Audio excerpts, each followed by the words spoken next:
मी बापू तापकीर, राहणार मिरजगाव, तालुका कर्जत, जिल्हा अहमदनगर. मी बी एक डाळिंब बागायतदार होतो. त्या अनुषंगाने दोन शब्द तुमच्याशी बोलायला, शेअर करायला मिळाले. पहिले तर मी आपले सर्वांचे धन्यवाद. आणि मी 25 एकराचा डाळिंब बागायतदार होतो, थोडापास नाही. मग बघा माझी काय परिस्थिती असेल. आणि मी अशी जर डाळिंबच शिकायला परत आलो. त्याच्या आधी डाळिंब शिकायला गेलो होतो गोरे डॉक्टर गोऱ्यांकडं. तिथं बी पैसे घातले, डाळिंब शिकलेलो आहे मी. आणि मला सुद्धा आता इथं डाळिंब वेगळ्याच पद्धतीने शिकायला भेटतं आहे. ज्या वेळेस एंट्री झाली माझी त्यावेळेसच मनात एक वेगळंच वातावरण तयार झालं. आणि एवढं वातावरण तयार झालं मनाचं की मी परत 25 एकरावर चाललेलो आहे. आणि हा बाईट्स तुम्हाला मी शेवट देणार आहे. तर या गोष्टी काय असतात, समस्या काय असतात.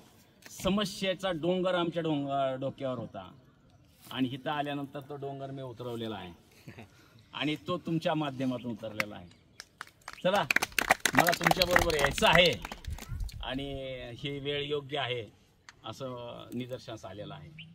मला जाताना तुम्हाला बाईट्स पक्का देऊन जायचं आहे. धन्यवाद. थँक्यू.